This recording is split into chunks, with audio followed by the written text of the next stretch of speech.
What's up, Bryce? Oh, nothing much. How you brother. doing, man? I'm doing great. How about yourself? How's everything? Dude, it's You got better. your pops with you? Yes, sir. It's just better than ever, brother. Yeah? Yeah, I had a kid finally. Yeah. You're a father now? Yes, sir. Built a house. I mean, dude, things are just shaking up, man. Nice. This is the first time we've done this. Little DC check-in. Absolutely. You're the man. Absolutely. I hope I passed the test. Oh, you will. You will. Okay.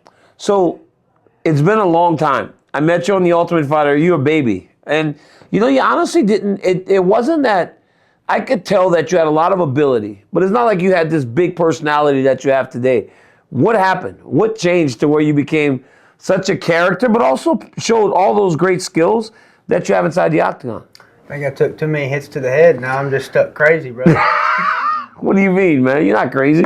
Yeah, I mean, I just like to have a good time, and I don't want to offend nobody, but I also like speaking my mind, and I like talking about things other than fighting, and I think that really compels people because there's so much more to life than fighting, and fighting to me is actually boring to talk about. I like talking. Really? Why? I like talking about farming and stuff like that, and ideas and politics and things like that. So fighting just provides you a platform to do all those things that you love, right? Absolutely. I think that's why God put me here, is because he wants me to use the fighting platform to glorify his name.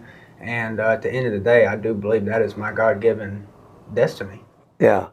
So you have won a lot. You've had some setbacks.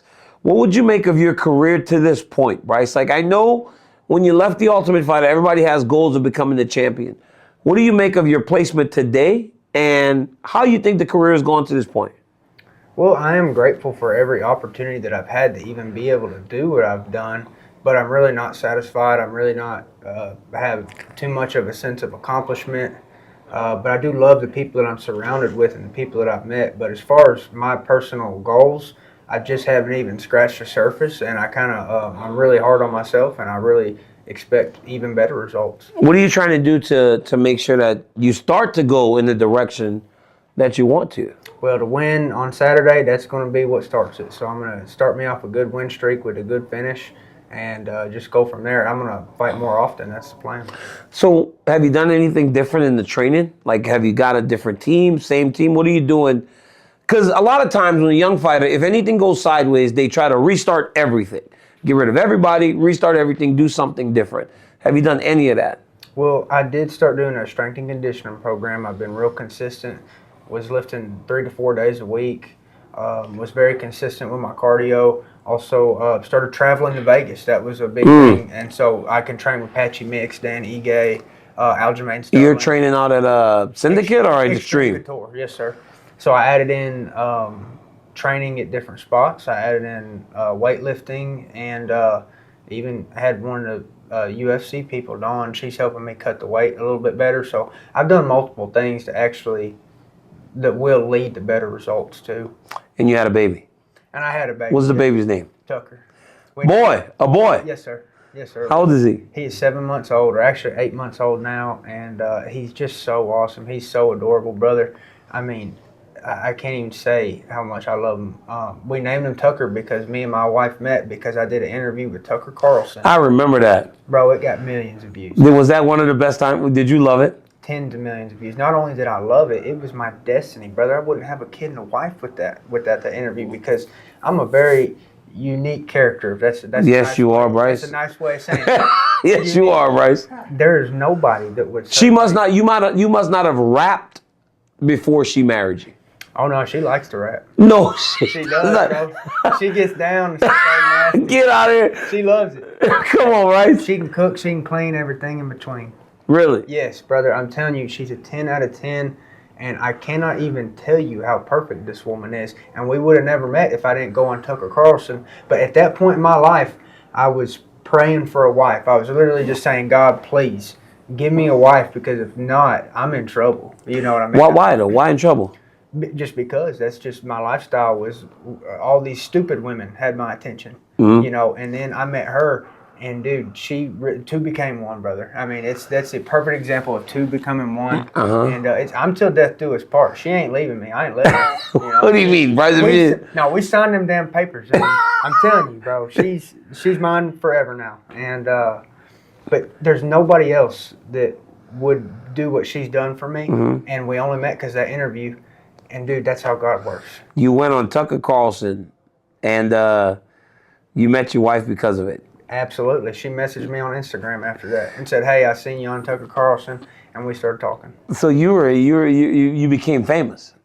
I guess a little bit, yeah. But you have very strong beliefs in all that, right? Like you said, you love talking politics. You love... Absolutely. Because that can be a bit intimidating, right? To go into that arena that you're not really, you're not trained for it, equipped for it, right? Like to go into that arena, that can be very difficult. Absolutely. You're 100% right, because from the outside, people say, "Hey, you're just a brain damaged, stupid farmer, stupid fighter. What do you know about politics?" Do you know what I say? They like my tax dollars.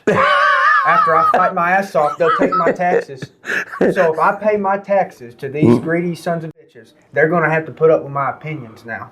If they stop taking my taxes and leave me alone and I don't have to go by their rules, then fine, you can do your politics. But when you impose your rules and your taxes on me, buddy, you're going to hear my mouth. Bryce, but when you have an opinion, at times it can alienate an entire section of people.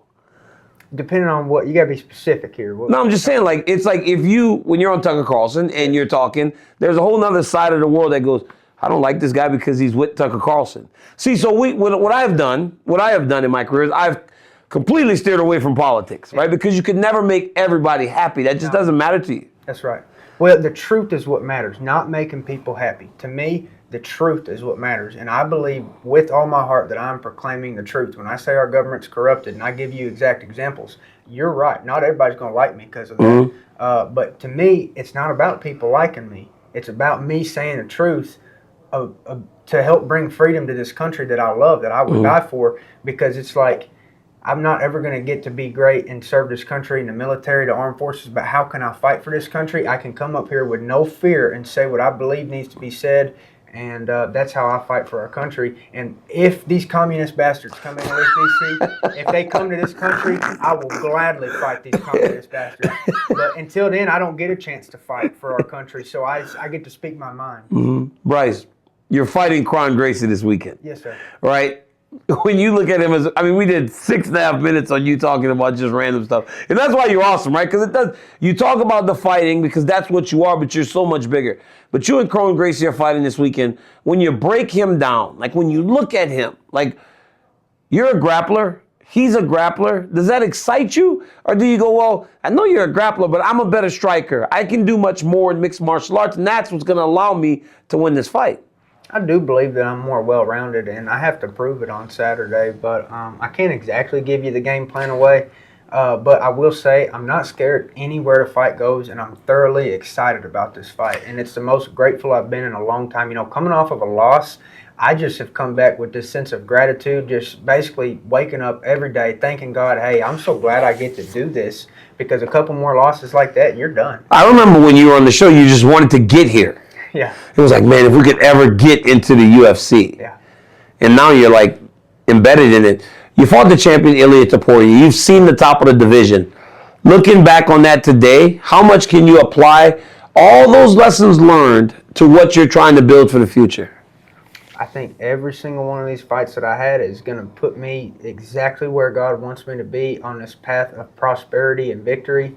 And like you said, those were all learning lessons. And I just feel like I'm totally better than I ever have been. And I think every fighter should feel like that, but that's how I feel. Yeah, it's going to be an amazing fight. Absolutely. You and Kron Gracie, if you can grapple and control him in the way that you did, because you've had some insane... Remember when you got that twister? Yeah. That was nuts. Like you were riding the guy. You were riding the guy like the whole time, and you could just see. You never fight him on the ground though. Like when the guy wants to go left, okay, I'll take you there. If you want to go right, I'll take you there. It really is great to watch how you've improved on the ground.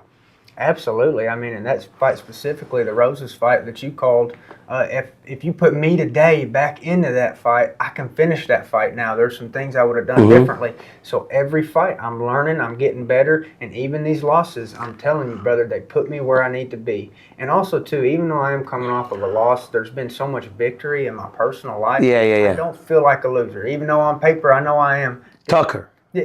Tucker makes you feel like a winner. That's what I'm saying, brother. I feel like a winner. When you have a family. Yep. Guys, Bryce Mitchell fights Kron Gracie this weekend at UFC 310. Doug Nasty. God bless y'all. Bro, I was watching you rap car commercials. It got ridiculous for a while. It kind of got a little bit ridiculous for a while. Make sure you guys tap into everything Bryce is doing, and make sure you hit that buy button on the pay-per-view this weekend. This guy's going to be fighting against Kron Gracie on the pay-per-view card. Make sure you guys watch. Bryce, thanks for checking in with me. Thank you, my brother. You guys go follow him and everything. Until next time. Peace. Thank you.